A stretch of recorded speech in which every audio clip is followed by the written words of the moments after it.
तो एपिसोड की स्टार्टिंग में हम देखते हैं कोरिया और जापान के हंटर्स के बीच लड़ाई शुरू हो जाती है। सभी हंटर्स अपना अपना ओपोनेंट चुनकर उनसे लड़ने लगते हैं। उधर जिन्वू सोच रहा था कि अब उसे एस रैंक हंटर्स के बीच लड़ाई देखने का मौका मिलेगा, लेकिन हम देखते हैं कि गोटो ने इस लड़ाई में हिस्सा नहीं लिया था। वहीं एक हंटर मॉन्स्टर जैसी शक्ल में लड़ने के लिए अपने शरीर को बड़ा कर लेता है और दूसरे हंटर से लड़ने लगता है। उधर ली होनो से लड़ रहा होता है। होनो बहुत ही तेजी से लिम पर अटैक करता है तो लिम उससे दूरी बनाने की कोशिश करता है क्योंकि लिम एक लॉन्ग रेंज का फाइटर है। फिर चॉय कहता है ये arena top tier magic gem से बना है ना, फिर भी ये लोग इसे बर्बाद कर देंगे, लगता है इसे रिपेयर कराना पड़ेगा। उधर बैक भी अपनी पूरी ताकत से लड़ रहा होता है, लेकिन कुछ देर लड़ने के बाद कोरिया के 2 हंटर्स हार जाते हैं। चाहिन जापान की एक हंटर को हरा देती है और बैक की मदद के लिए जाने लगती है क्योंकि बैक अब 2 हंटर्स से लड़ रहा होता है। तभी कुमामोटो चाहिन पर अटैक कर देता है और चाहिन उसका मुंह तोड़ देती है। कुमामोटो को बहुत ज्यादा गुस्सा आ जाता है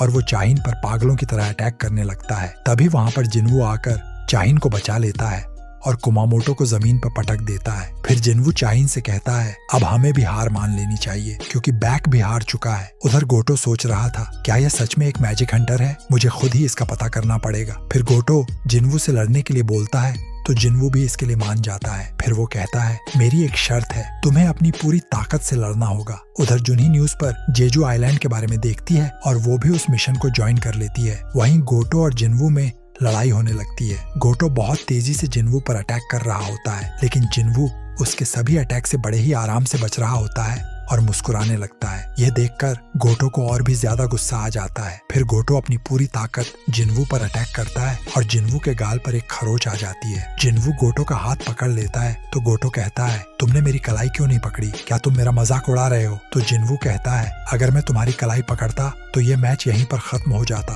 और मुझे लगता है तुम भी ऐसा नहीं चाहते थे। फिर वो दोनों अपनी पूरी ताकत से एक दूसरे पर अटैक करने वाले होते हैं, लेकिन तभी दूसरे हंटर्स उन्हें रोक लेते हैं और वो कहते हैं यह लड़ाई यहीं पर बंद कर दो, अगर किसी को कुछ हो गया तो उसकी जिम्मेदारी कौन लेगा? फिर जिन्वू सोचने लगता है मुझे अब सबकी ताकत का पता चल चुका है और मैंने सबकी शैडो में अपने सोल्जर्स भी छिपा दिए हैं। फिर सभी हंटर्स वहां से चले जाते हैं और चाहिन को पता चलता है कि जिन्वू इस रेड मिशन पर नहीं आ रहा है। तो चॉय कहता है कोई बात नहीं, उसके पास अपनी कोई वजह होगी और वैसे भी इस बार हमारे पास 15 एस रैंक के हंटर हैं। उधर जिन्वू अपनी मदर के साथ डिनर कर रहा होता है और वह सोच रहा था मेरी मदर 4 साल बाद ठीक हुई है तो मेरा यहाँ पर रहना ज्यादा जरूरी है। उधर जेजू आइलैंड पे खाने के लिए कुछ भी नहीं बचा था तो एंड्स एक दूसरे को ही खा रही होती हैं। फिर क्वीन कहती है हमें जल्द ही इस आइलैंड को छोड़कर जाना होगा, इसके लिए हमें एक लीडर की जरूरत होगी जो मेरा बेटा बनेगा। तभी हम देखते हैं वहाँ पर एक बहुत बड़ा अंडा रखा हुआ था और उसमें से एक एंट बाहर आती है। ये एंट एकदम इंसानों की तरह खड़ा हुआ था और ये बहुत ही ज्यादा पावरफुल होता है। उधर सोंग ही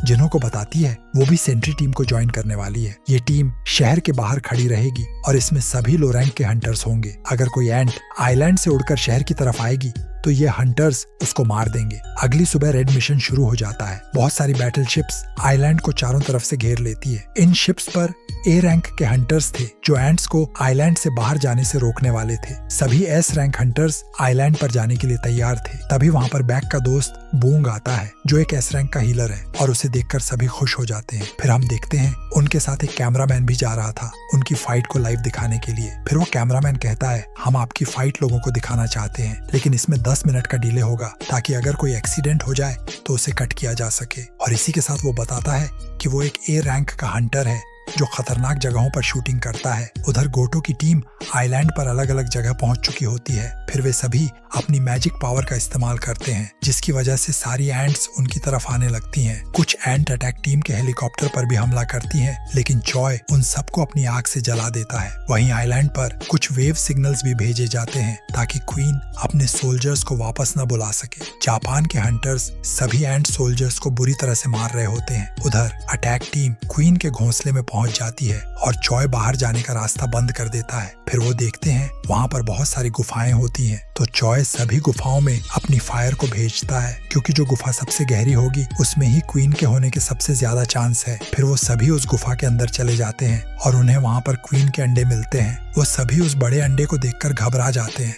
उधर तनाका को चोट लग गई होती है तो वो एक हीलर के पास जाता है, लेकिन वो उससे मजाक करने लगती है। तभी वहाँ पर बहुत सारी एंट्स आने लगती हैं तो तनाका कहता है जल्दी करो, हमारे पास समय नहीं है। और इतने में ही कोई उस हीलर को मार देता है और ये एपिसोड यहीं पर खत्म हो जाता है। तो अगर आपको ये वीडियो पसंद आई है तो लाइक कर देना। पिछले सभी एपिसोड्स के लिंक आपको डिस्क्रिप्शन बॉक्स में मिल जाएंगे। मैं मिलता हूँ आपसे बहुत जल्द किसी नेक्स्ट एपिसोड में।